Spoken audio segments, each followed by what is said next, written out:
एहसान अहमद खान साहब, I start with you. मुझे ये बताएं, ये जो अमेरिका की तरफ से ग्राउंड एक्शन की बातें हो रही हैं, इसका कितने परसेंट चांस है, और ऐसी कोई भी कार्रवाई इस सारे प्रोसेस को कितना प्रोलॉन्ग कर सकती है या कॉम्प्लिकेट कर सकती है? आदिल साहब, थैंक यू वेरी मच, आपने वक्त दिया। इसको समझने की ज़रूरत है कि जब हम समुंदर के रास्ते से किसी खुश्की पे जब हम एक मिलिट्री एक्शन प्लान करते हैं तो इसको एम्फीबियस असॉल्ट कहा जाता है। और ये जो जितने भी ऑपरेशंस मिलिट्री में प्लान किए जाते हैं, जॉइंटनेस के एतबार से और कॉम्प्लेक्सिटी के हिसाब से ये एक मुश्किल तरीन ऑपरेशन समझा जाता है, क्योंकि इसमें आपकी हर किस्म की जो फोर्स है, चाहे वो ज़मीन की है, चाहे वो बहरी है या फ़ज़ाई है, सैटेलाइट है, कम्युनिकेशन है, ये सब चीज़ें, इसमें जो लेवल ऑफ कोऑर्डिनेशन चाहिए होता है, जो एग्जैक्टनेस ऑफ प्लानिंग प्रोसेस है, वो बहुत इंपॉर्टेंट होती है। अब आप फार्ग आइलैंड को, जो जजीरा है, उसकी जोग्राफिकली उसको अगर आप देखें तो ये जजीरा ईरान की कोस्ट से तकरीबन 23 मील दूर है। और जो नियरेस्ट बेसिस हैं जहाँ से अमेरिका अपनी कोई फोर्स जनरेशन कर सकता है, जिसमें नेवल फोर्स काफ़ी ज़्यादा ज़रूरी है, तो या तो कुवैत से आ सकती है, या बहरीन से आ सकती है, या वो नीचे यूएई वाली साइड से आ सकती है। लेकिन ये सारी फोर्सेस यहाँ से इस वक्त एग्जिट कर चुकी हैं, नेवल फोर्सेस यहाँ पे मौजूद नहीं है। कारग आइलैंड इटसेल्फ जो है कोई छोटा सा जजीरा है, तकरीबन 5 मील उसकी चौड़ाई है। लेकिन अगर इसके ऊपर अमेरिकन एम्फीबियस लैंडिंग असॉल्ट कर भी लेते हैं तो उसके बाद आगे किधर जाना है? और ईरान ने ऑलरेडी इस जजीरे की प्रोटेक्शन के लिए काफ़ी डिफेंसिव मेजर कर लिए। यहाँ लेकिन पहुंचने के लिए एहसान साहब, ये मुझे बताएं कि ये जो जी, एम्फीबियस शिप आया है यूएस का, वो कहाँ लोकेटेड है कि वो अभी डेंजर? नहीं आया, पहुंचा नहीं। ये ओके। दो आ रहे हैं। एक जापान वाली साइड से आ रहा है, यूएसएस ट्रिपोली। ये शायद नाम ही बदकिस्मत है उनके लिए, क्योंकि 1991 में जब इराक ने पर्शियन गल्फ में डाली थी माइंस, तो उस वक्त जो यूएसएस ट्रिपोली मौजूद था वो माइन से हिट हो गया था। अभी फिर एक और यूएसएस ट्रिपोली के ऊपर बिल्ड किया हुआ मरीन एक्सपीडिशनरी ग्रुप जो है ये अंदर भेज रहे हैं, वो आ रहा है जापान की तरफ से। वो अप्रैल के पहले हफ्ते में तकरीबन पहुंचेगा। दूसरा आ रहा है यूएसएस बॉक्सर, जो कि अमेरिका से आ रहा है, वो 12-13 अप्रैल तक तकरीबन इलाके में पहुंचेगा।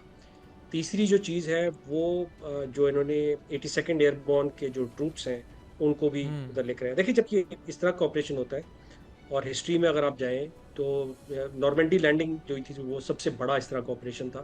तो जहां समुंदर के रास्ते काफ़ी सारी फोर्सेज आई थी, तो उससे तकरीबन 12 घंटे पहले 82nd एयरबॉर्न और 101 एयरबॉर्न जो थी, उनको बिहाइंड एनिमी लाइंस पैराट्रूप कराया गया था।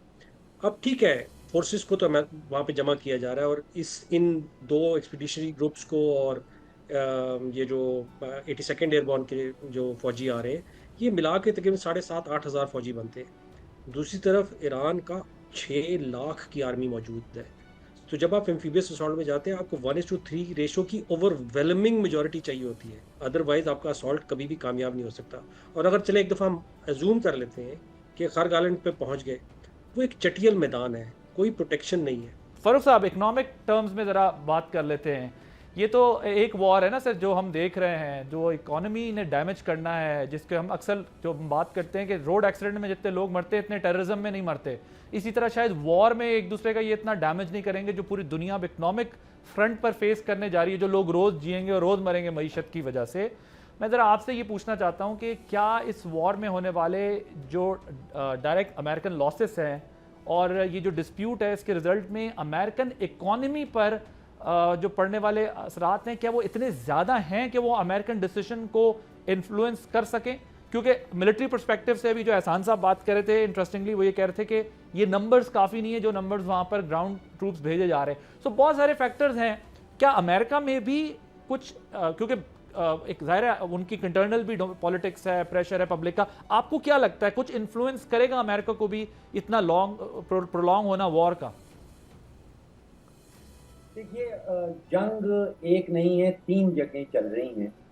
एक तो प्योरली जिसको मिलिट्री हार्डवेयर की जंग कहते हैं। मिलिट्री हार्डवेयर की जंग में ये है कि जो दिफाई बजट है ईरान का वो 8 अरब डॉलर का है, और जो दिफाई बजट है अमेरिका का वो 800 अरब डॉलर का है।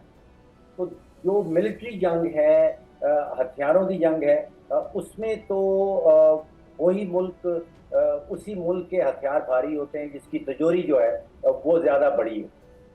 दूसरी जंग जो है वो इकोनॉमिक है जिसका आप जिक्र कर रहे हैं। उसमें ईरान की कोशिश ये है कि एक बहुत बड़ी कॉस्ट जो है वो शायद अमेरिका के ऊपर तो कम, लेकिन अमेरिका के जो एलाइज हैं उनके ऊपर किस तरह डाली जाए। वहाँ पे तेल की कीमत और दुनिया भर की जो मईशत है या इकोनॉमीज हैं, उनके ऊपर पिछले 40-50 साल से बाजता बहुत रिसर्च हो रही है, और बेंचमार्क जो हैं वो स्टैब्लिश सामने आ चुके हैं कि अगर तो तेल की कीमत $100 फी बैरल होती है, तो बेशतर जो मगरबी इकोनॉमीज हैं वो रिसेशन की तरफ चली जाती हैं। अगर तेल की कीमत कहीं $120 पर बैरल पे पहुंच जाती है, तो फिर दुनिया भर की जो एयरलाइंस हैं वो बैंकरप्ट होना शुरू हो जाती हैं। अगर तेल की कीमत जो है वो $130 फी बैरल पे पहुंच जाती है, तो फिर जो तरक्की पजीर ममालिक हैं, ख़ास तौर पे पाकिस्तान देख लीजिए, श्रीलंका कर लीजिए, उनके जो डॉलर के रिजर्व हैं वो ख़त्म होना शुरू हो जाते हैं। और अगर तेल की कीमत जो है वो 140, 145, $150 पे पहुंच जाती है, तो फिर तरक्की याफ्ता ममालिक को तो नुकसान पहुंचता है, लेकिन तरक्की पजीर ममालिक जो हैं पाकिस्तान जैसे, उनके वो डिफॉल्ट की तरफ जाना शुरू हो जाते हैं। तो ये स्टैब्लिश बेंचमार्क्स हैं। उसमें ये जो इकोनॉमिक का एक फिलिपाइन ने इमरजेंसी डिक्लेयर की है डॉक्टर साहब, और साथ में ये जेपी मॉर्गन की जो रिपोर्ट है जिसमें कहा गया है कि 1 अप्रैल से जो है वो इसमें और भी कंट्रीज जो है वो एड ऑन हो जाएगा उनका। How do you see this report and development? देखिए, एक तो आपके सवाल के जवाब में मैं अपनी इंफरादी राय बता सकता हूँ। एक है जिसको हम कहते हैं कलेक्टिव विजडम, यानी कि मार्केट्स इस वक्त क्या कह रही हैं, जो सरमायाकार हैं दुनिया भर के, उनका क्या पैगाम आ रहा है। देखिए, अगर तो आप जो ऑयल की फ्यूचर्स मार्केट है, आज आप यहाँ बैठ के जनवरी 2027 का तेल का बैरल खरीद सकते हैं। आप अगले महीने का, अगले 3 महीने का तेल का बैरल खरीद सकते हैं। जो जनवरी 2027 की कीमत चल रही है वो तकरीबन $60-62 चल रही है। अब ये मामला टेक्निकल हो गया, लेकिन पैगाम ये है कि ऑयल की फ्यूचर्स की मार्केट ये पैगाम दे रही हैं कि ये जंग ज़्यादा लंबी चलने वाली नहीं। इसी तरह सोने की मार्केट है, वो बहुत ठोस किस्म के तारीखी तौर पे पैगाम देती है। जब गैर यकीनी की फजा बहुत ज़्यादा बढ़ जाती है, अगर जंगें लंबी होने लगे, तो सोने की कीमत जो है वो आपको चढ़ती हुई नजर आती है। लेकिन यहाँ पिछले 1 हफ्ते से सोने की कीमत मुसलसल गिरावट का शिकार है। तो सोने की कीमत भी ये पैगाम दे रही है कि शायद ये जंग जो है ये ज्यादा लंबी चलने वाली नहीं। अब आप 4 या 5 अगर जमीनी हकायक सामने रख लें, देखिए अमेरिका और उसके एलाइज जिसमें गल्फ कंट्रीज भी शामिल हैं, उन्होंने तकरीबन 25,000 के करीब इंटरसेप्टर्स हवा में फेंके हैं, जो प्रोजेक्टाइल्स को रोकने के लिए। उनके पास इंटरसेप्टर्स खत्म हो रहे हैं। ईरान के पास जब जंग शुरू होने से पहले कोई 400 के करीब लॉन्चर्स थे, अब कहा जा रहा है कि वो 150 के करीब रह गए हैं। तो अमेरिका के इंटरसेप्टर्स खत्म हो रहे हैं, ईरान के लॉन्चर्स खत्म हो रहे हैं। अमेरिका और उसके एलाइज जो हैं वो $100, $120 का तेल जो है उसको बर्दाश्त नहीं कर पाएंगे। ईरान के अंदर इस वक्त कम अज कम 50% जो है वो रेट ऑफ इन्फ्लेशन पहुंच गया है। आप अंदाजा कीजिए कि हम पाकिस्तान में 6-7% जब पहुंचता है तो हमारी चीखें निकल जाती हैं, तो ईरान में 50% का इन्फ्लेशन रेट है। इस वक्त प्रेशर जो है वो दोनों जो वॉरिंग फैक्शंस हैं, अमेरिका भी, ईरान भी, उनके ऊपर इकोनॉमिक प्रेशर बहुत शदीद किस्म का है दोनों तरफ से। तो दोनों ममालिक यही चाहेंगे कि ये जंग जल्द खत्म हो जाए। अब पब्लिक पॉस्चर फर्क है, पब्लिकली तो ईरान भी आपको ये कहेगा कि जी मैं बहुत तकड़ा हूँ और मैं नहीं चाहता हूँ सीज फायर। अमेरिका भी यही कहेगा जी मैं भी बहुत तकड़ा हूँ, ये जंग तो मेरी फेवर में जा रही है, मैं भी सीज फायर नहीं चाहता हूँ। लेकिन आप सोचिए कि जिस किस्म के पैगामात एक्सचेंज हो रहे हैं और जिसमें पाकिस्तान अब सेंट्रल फिगर बन गया। अब ये सोचिए कि मेरी जिंदगी में जो सफारतकारी की बुलंदी है, जिस बुलंदी पे पाकिस्तान बैठा है, मैंने कभी जिंदगी में वो बुलंदी नहीं देखी।